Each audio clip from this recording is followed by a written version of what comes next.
Irmãos amados, vamos abrir a palavra de Deus no livro de Provérbios, capítulo 24, o versículo 16.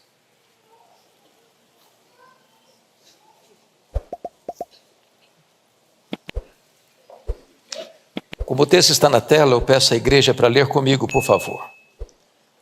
Porque 7 vezes cairá o justo e se levantará, mas os perversos são derribados pela calamidade.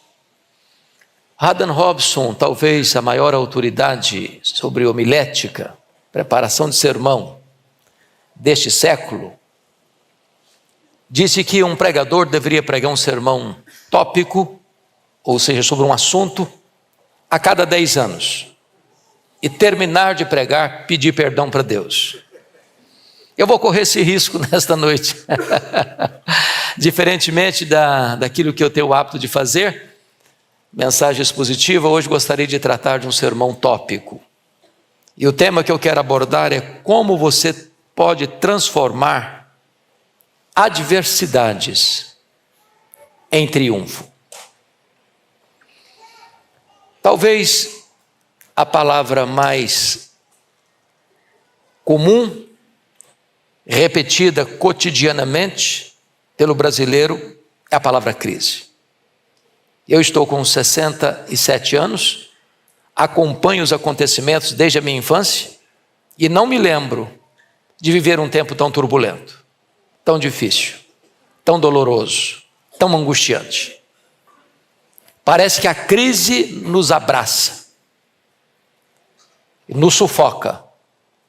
E tem hora que parece que você não vê oxigênio no ar. Parece que estamos completamente atordoados por essas crises. Porém, o cristão, o justo, ele não vive governado pelas circunstâncias.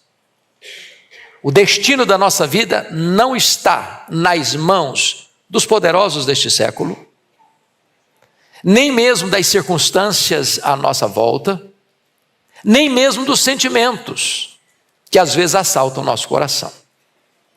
A nossa vida está nas mãos do Deus Todo-Poderoso. O apóstolo Paulo, preso em Roma, numa circunstância adversa, afirmou: tudo posso naquele que me fortalece. A circunstância é carrancuda, mas Deus, que nos ama, nos redime e nos protege, é aquele que nos fortalece nas crises da vida. O texto lido diz que o justo cairá 7 vezes e se levantará. Então o salvo não é aquele que não tem lutas, não tem provas, não tem vicissitudes, mas é aquele que, embora envergue por um momento, como o bambu, que o vendaval vem e o leva a beijar o chão, mas ele volta de novo, e ele volta de novo, e ele volta de novo, e ele volta de novo, até 7 vezes. Nós não caminhamos na nossa própria força, nós caminhamos na força do Onipotente. Isso me faz lembrar uma historiazinha engraçada, de um camundongo que pega carona nas costas de um elefante para atravessar uma ponte sobre um grande abismo. E quando o elefante está atravessando, e no meio do abismo, a ponte balança, chacoalha toda. E quando chegam do outro lado, o camundongo voltou para o elefante e disse: rapaz, nós chacoalhamos aquela ponte, hein? Às vezes nós nos sentimos como um camundongo na força de um elefante. A força não é nossa, a força vem de Deus. Na vida há tempos difíceis e há tempos de gozo e alegria. Diz Eclesiastes que há tempo de ganhar e tempo de perder. Há tempo de sorrir e tempo de chorar. Há tempo de nascer e há tempo de morrer. Há tempo de sol, há tempo de chuva. Há tempo de comemoração, há tempo de gemido. Então a vida não é composta apenas de coisas sorridentes, também tem vales, também tem provas, também tem lutas. Mas o nosso Deus transforma tragédias em triunfo. Então eu gostaria de deixar com vocês algumas lições para o nosso enlevo nesta noite. A primeira coisa que eu destaco é que nem todos aprendem com as adversidades. Há um ditado popular muito conhecido aqui no Brasil: quem não vem pelo amor, vem pela dor. Isso não é verdade, teologicamente aprovada. O que traz o homem a Deus não é a dor. O que traz o homem a Deus é a graça. Porque o mesmo sol que amolece a cera endurece o barro. O ímpio, ao sofrer, ele fica mais revoltado ainda. Ele se insurge ainda mais contra Deus. Está lá em Apocalipse que quando o sofrimento aumentou, as pessoas mordiam na língua e blasfemavam contra Deus. Mas se você é um justo, a prova chega, você amolece, você se molda, você é moldado, você é reerguido, você é restaurado. Então isso é um fato. Todas as pessoas enfrentam adversidade. Também é um fato, nem todos aprendem com as adversidades. Judas traiu Jesus, Pedro negou Jesus. Judas cometeu suicídio, Pedro foi restaurado por Jesus. Você olha 10 leprosos, todos são curados, um retorna com o coração grato, outros se contentam apenas com a cura física e seguem a vida. Eliseu olha para a mesma cena que Geazi. Geazi viu o exército inimigo, Eliseu vê o exército de Deus. Se você é um homem e uma mulher que confia em Deus, você olha a crise e olha quem está por trás, controlando e sustentando a sua vida. Se você não confia em Deus, você se apavora diante da crise e naufraga. Quantas pessoas que, diante das adversidades, jogam a toalha e desistem? Vem à minha mente agora a história de um pastor metodista que escreve o seu primeiro livro, O Poder do Pensamento Positivo, e procura uma editora para publicar. Eu acho que até hoje esse é um problema grave. Toda pessoa que vai escrever seu primeiro livro, via de regra, tem dificuldade de publicar o seu livro. As editoras olham do ponto de vista comercial, elas não querem fazer um contrato de risco, elas não querem enfrentar uma situação de investir numa obra e não saber se essa obra vai dar certo. Então ele escreveu o livro, bateu em várias portas, nenhuma editora se interessou pelo livro. Ele chegou em casa frustrado, jogou os rascunhos do livro no lixo e disse: no lixo vão ficar os meus sonhos de escritor. Dona Ruth, sua mulher, mais crente e mais otimista do que ele, como via de regra as mulheres são, disse: eu acredito nos seus sonhos e vou lutar por eles.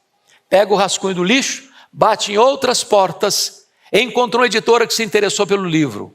Este livro já vendeu mais de 40 milhões de exemplares. Um dos maiores best-sellers da literatura. Estavam no lixo.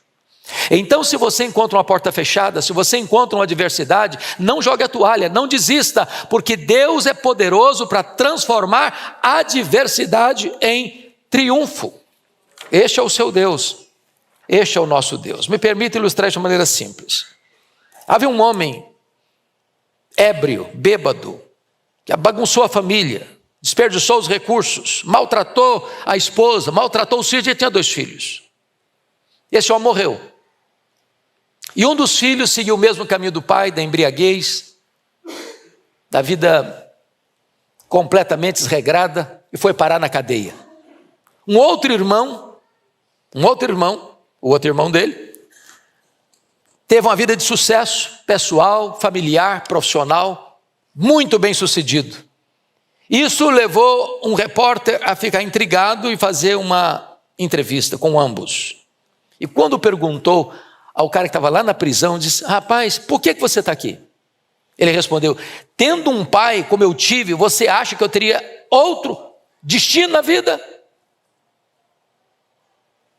Aí foi entrevistar o camarada que foi bem sucedido na vida. Rapaz, como é que você conseguiu ser bem sucedido na vida? Rapaz, tendo um pai como eu tive, eu só tinha uma escolha, é ser diferente dele. é seguir um outro caminho. Eu tinha exemplo dentro de casa que o caminho seguido era tragédia. Então, por favor, ao olhar para as circunstâncias, entenda uma coisa: nem todas as pessoas aprendem com as crises. Mas se você é um justo, ainda que você caia, Deus levanta. Ainda que você caia, Deus levanta. 7 vezes, Deus levanta você.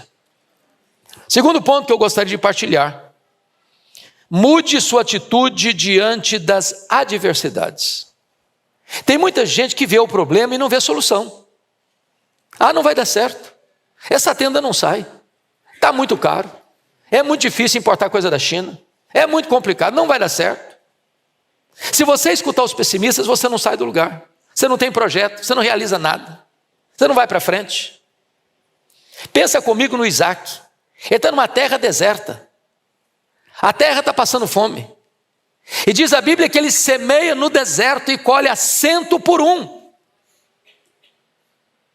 Ele entende que Deus pode reverter a situação e transformar um deserto numa terra fértil. Crise é oportunidade.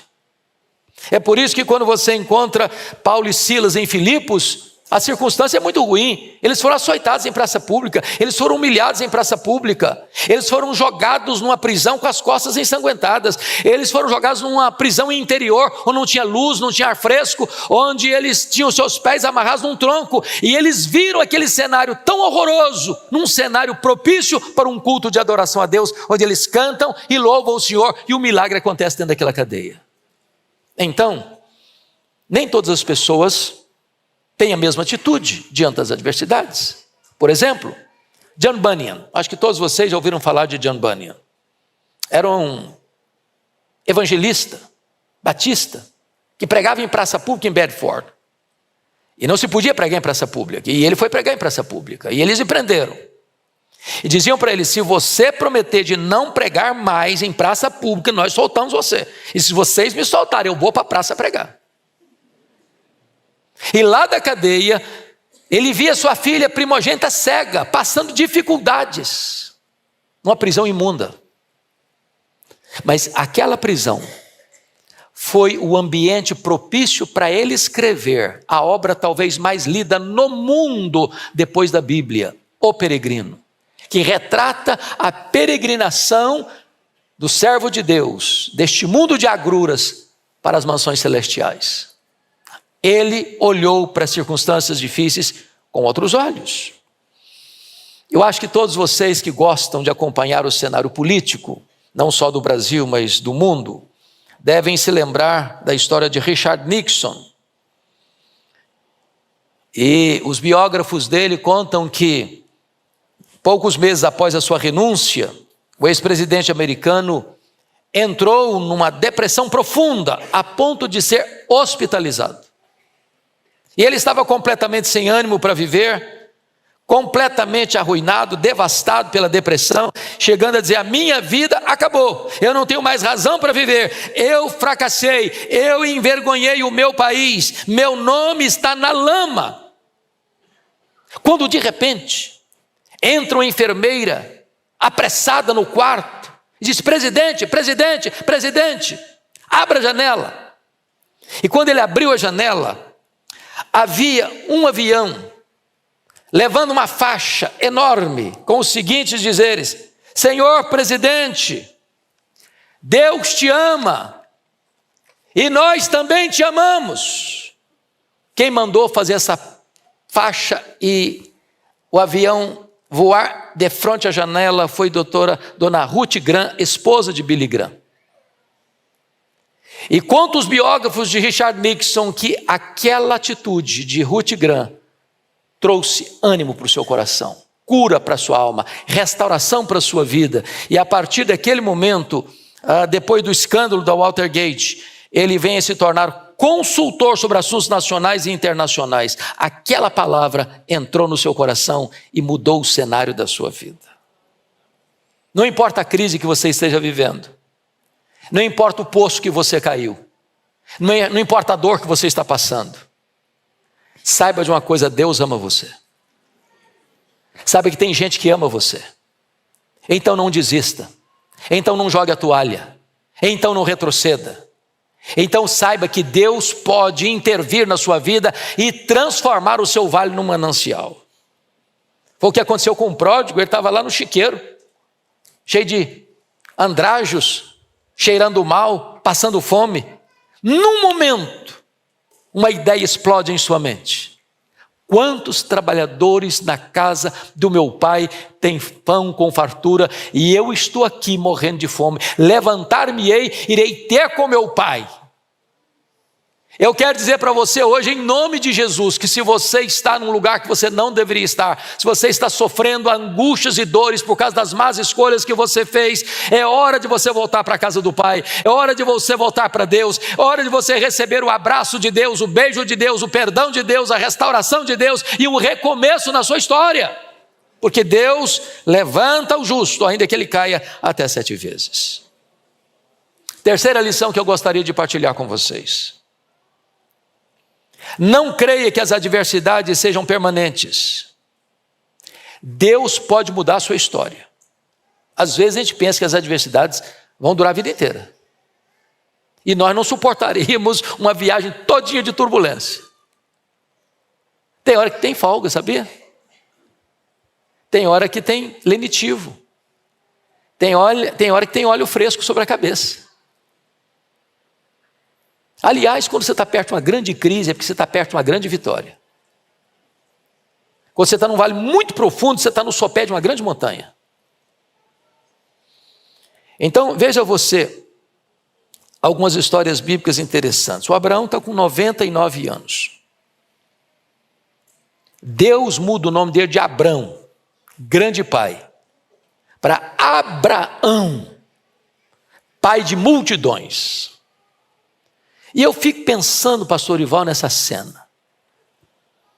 O Abraão passa no lugar e alguém diz: qual é o nome do senhor mesmo? Fosse lá na roça, qual a graça do senhor mesmo? Eu me chamo pai de uma grande multidão. E aí, quantos filhos o senhor tem? Eu falei: não chegou ainda não, mas vai chegar, vai chegar. Mas o cara está com 99 anos. O seu presente não é o fator decisivo para o seu futuro. Hoje é crise, amanhã a vitória chega. O Moisés foi preparado 40 anos no Egito, em todas as ciências do Egito. E agora esse camarada tem que fugir do Egito. O homem mais poderoso do mundo está procurando-o para matá-lo. E ele vive 40 anos num deserto tosco. O cara mais culto da época, cultura enciclopédica, está correndo atrás de ovelhas, lá no deserto de Midian. Eu acho que Moisés deve ter deitado muitas noites pensando: meu Deus, para que eu estudei tanto? Onde eu vim parar?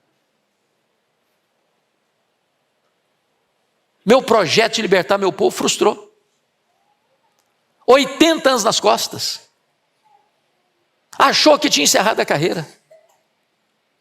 E na verdade Deus o estava preparando para uma grande missão. Para ser o libertador do seu povo, para ser o legislador de Israel, para ser o intercessor de Israel, para ser o homem que haveria de guiar a nação pelos desertos tórridos daquela região. Entenda uma coisa: Deus pode mudar o cenário, porque as adversidades não são permanentes.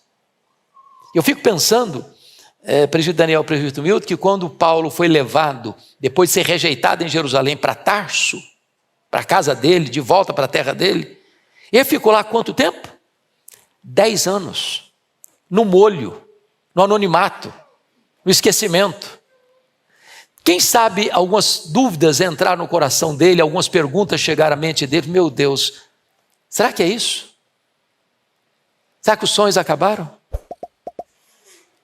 10 anos sem holofotes para um cara que sonhava ser líder. Mas de repente Deus muda o cenário. Acontece um avivamento em Antioquia da Síria. O Barnabé vai para lá, lembra dele, vai e o apanha, o leva para Antioquia, e a partir daí a história não só de Paulo muda, a história da igreja muda, a história das nações muda, a história da missiologia muda, porque as crises não são permanentes. Eu fico pensando que quando João foi para a ilha de Pátimos, Meus irmãos, João era um homem de aproximadamente 90 anos, numa colônia penal, numa ilha vulcânica. Os seus pares estão morrendo, crucificados, queimados, flechados, crucificados. A igreja está sofrendo terrivelmente. Parecia o fim.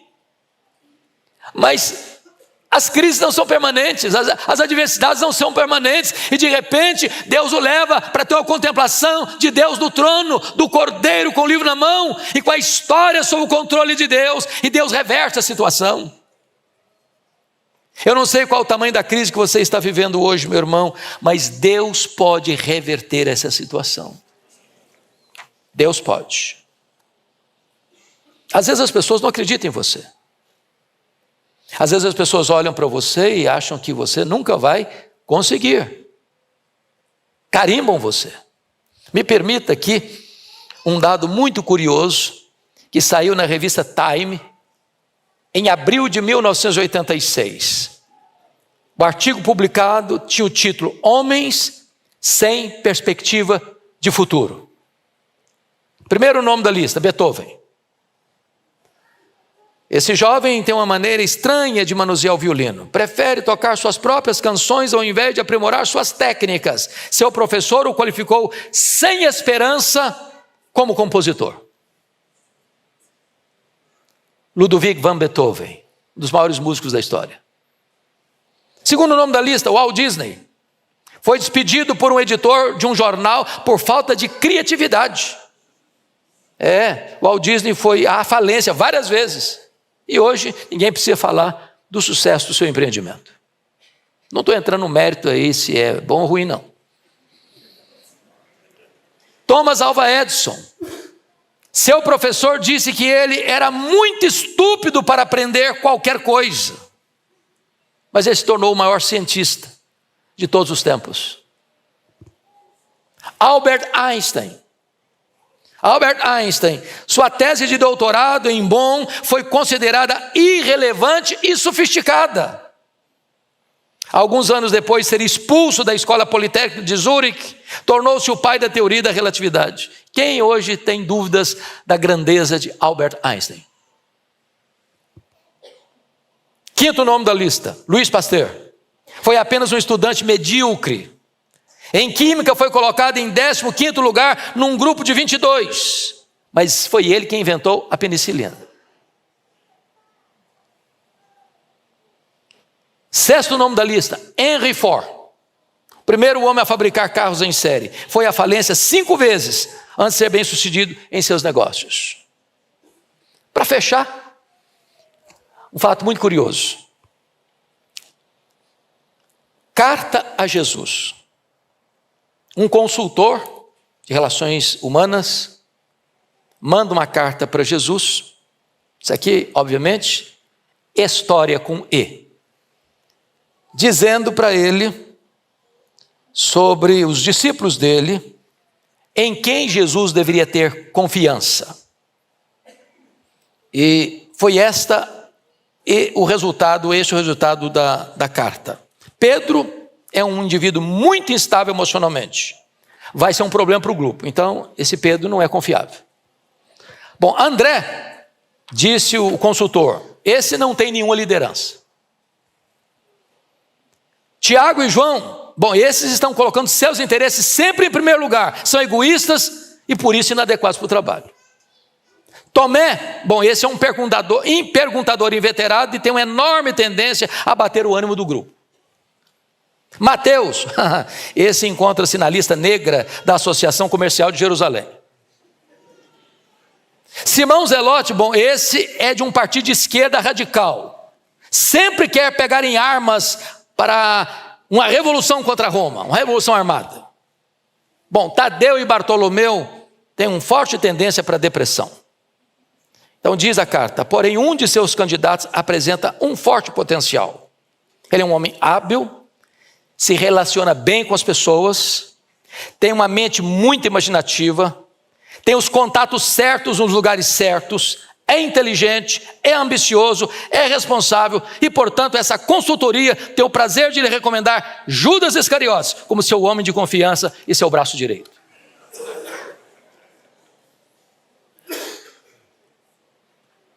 Se as pessoas não acreditam que você pode fazer a obra de Deus, Deus acredita.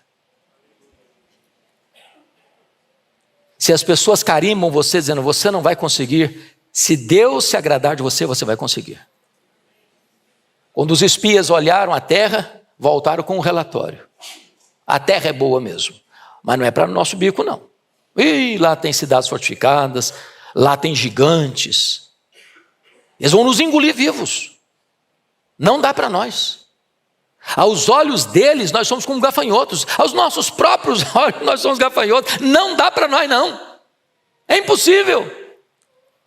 Josué e Caleb disseram, se o Senhor se agradar de nós, nós podemos. Se o Senhor se agradar de nós, nós podemos. Quarta lição que eu gostaria de partilhar. Nós devemos aprender com as adversidades. Preste atenção nisso. Porque as adversidades podem ser as nossas pedagogas. Então vamos pensar nisso. Veja comigo.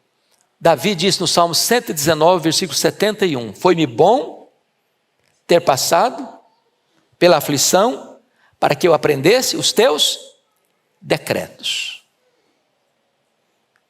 Irmãos, a gente aprende mais numa casa de funeral do que numa casa de festa. As maiores lições da vida não são aprendidas em dias de celebração, são aprendidas no dia do choro. Às vezes é no sofrimento que a gente aprende as maiores lições da vida. E Davi está dizendo isso. O apóstolo Paulo, estando preso em Roma, depois de ter enfrentado tantas agruras nas suas viagens missionárias, preso aqui, açoitado com varas acolá, apedrejado ali, acusado acolá, ele vai olhar esse cenário e dizer, meus irmãos, eu quero que vocês saibam que as coisas que me aconteceram têm antes contribuído para o progresso do Evangelho. Ou seja, aprenda, meu amado irmão, com as adversidades. Em vez de você ficar endurecido, seja moldado por Deus nessas dificuldades.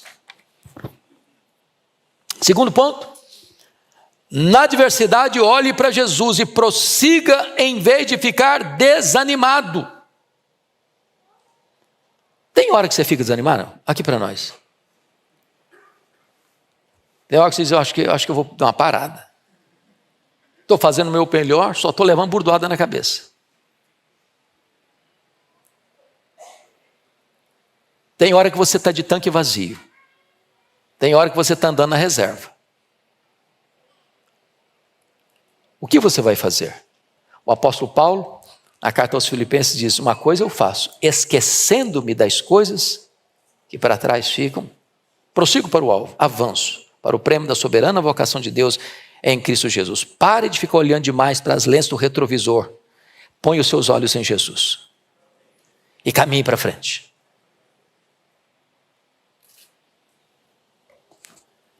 Quando as tempestades estavam assolando o barco dos discípulos no mar da Galileia, e Jesus caminha sobre o mar, a primeira palavra de Jesus para aquelas pessoas foi esta: tem de bom ânimo. Sou eu, não tenho medo. Tem hora, meu irmão, que a sensação que a gente tem é de prostração. Jogar a toalha, entregar os pontos, não lutar mais. Mas o Senhor Jesus está aqui nesta noite dizendo para você, tenha bom ânimo. Eu estou aqui. Tenha medo não. Mas isso vale não só na vida espiritual, isso vale também até na vida profissional. Deixa eu fazer uma pergunta aqui. Tem vendedor aqui hoje? Vendedor, profissão vendedor. Você vende? Ok. Beleza. Então escuta essa aqui. Estudo realizado pela National Retail Dry Goods Association. Ele chegou à seguinte conclusão. 48% de todos os vendedores fazem a primeira tentativa de vender e param. Não deu certo, o cara não quis. Bom, se não quis, você não vai vender porque não quer. 48%. 25% de todos os vendedores fazem 2 tentativas de vender e param. Terceiro, 15% de todos os vendedores fazem 3 tentativas de vender e param. 12% de todos os vendedores persistem. 12% de todos os vendedores realizam 80% de todas as vendas que são realizadas. Em outras palavras, não desista ao sinal da primeira dificuldade. Não retroceda diante do primeiro problema. Você caiu, está na hora de levantar. Caiu de novo, levanta outra vez. Caiu terceira vez, está na hora de levantar de novo. O justo cai e levanta até 7 vezes. E 7 é o número ideal, é o número perfeito. Onde há um coração quebrantado, onde há disposição de aprendizado, onde você está olhando para Deus, onde você compreende que Deus é que está no controle da situação, Deus dá força para você se levantar, botar o pé na estrada e continuar caminhando. Bom, permita-me encorajar você a não retroceder. E eu gostaria de dar mais um dado histórico, para mim importante. Eu digo importante porque eu amo política desde a minha infância. Acho que vocês todos sabem que meu grande sonho de juventude era ser político e advogado. Até que Deus me chamou para o ministério, eu desisti. Mas acompanho o político com muito interesse até hoje. E sofro demais por isso. Talvez uma das pessoas para mim mais incríveis na história chama-se Abraham Lincoln, 16º presidente dos Estados Unidos. Então escute a história dele. Hoje Lincoln é tão conhecido que o nome dele é comemorado nas ruas, em avenidas, em bancos, em carros, em universidades. Mas Abraham Lincoln, aos 22 anos, fracassou em seus negócios. Aos 23 anos foi derrotado para a legislatura. Aos 24 anos, novamente fracassou em seus negócios. Aos 25 anos foi eleito para a legislatura. Aos 27 anos foi vítima de um colapso nervoso. Aos 29 anos foi derrotado à candidatura de presidente da Câmara. Aos 31 anos foi derrotado no colégio eleitoral. Aos 39 anos foi derrotado na sua candidatura ao Congresso. Aos 46 anos foi derrotado na sua candidatura ao Senado. Aos 47 foi derrotado na sua candidatura à vice-presidência. Aos 49 anos foi derrotado na sua candidatura ao Senado. Aos 51 anos foi eleito presidente dos Estados Unidos da América, o maior presidente da história até hoje. Eu não sei se eu fosse candidato com tanta derrota, se eu continuaria. Não jogue a toalha em nome de Jesus. Não desista. Deus é poderoso, meu irmão, minha irmã, para transformar os nossos vales áridos em mananciais. Está lá no Salmo 84. E eu queria, para terminar, citar 3 exemplos. O primeiro deles, George Matheson. Ele vai ao médico, recebe a notícia de que ficaria cego em poucas semanas. Ele vai comunicar esse fato à sua noiva, que ele ficaria cego em poucas semanas. E a noiva termina o noivado com ele. Em vez de naufragar no vale da dor, ele começa a compor. E escreve o hino que você e eu cantamos até hoje. Amor, que por amor desceste, amor, que por amor morreste, ó quanta dor não padeceste, minha alma vieste resgatar e meu amor ganhar. Eu não vou fazer igual o pastor Orival, porque poucos dias aqui ele fez um solo aqui, eu estava acompanhando e falei, Orival como cantor é um bom pregador.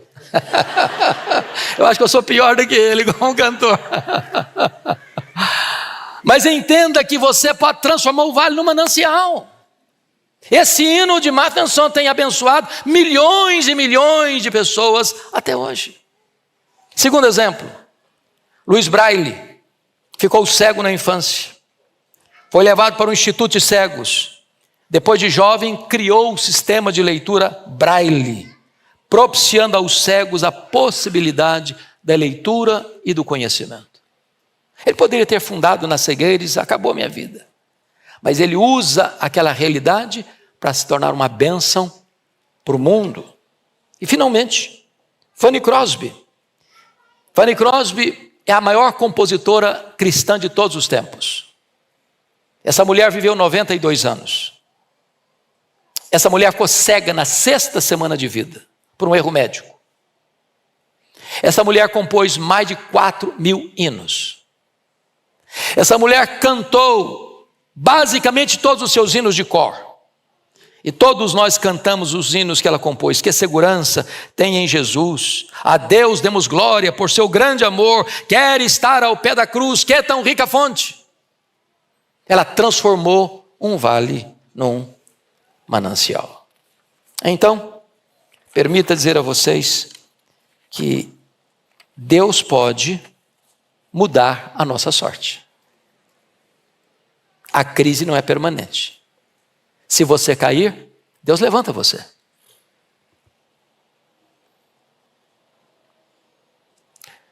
Quem sabe você e eu hoje pudéssemos fazer a oração de Jabes.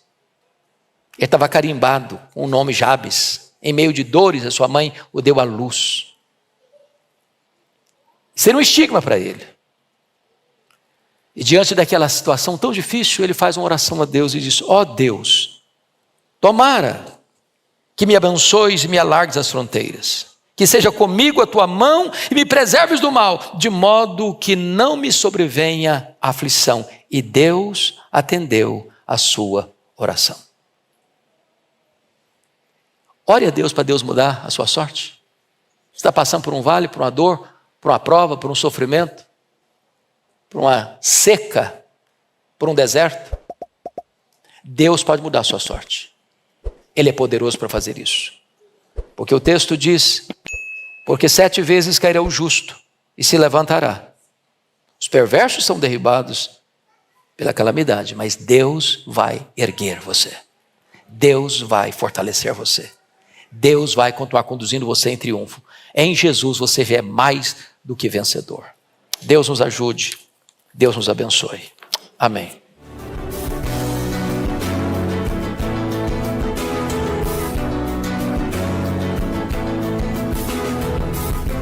Palavra da Verdade, com Hernandes Dias Lopes.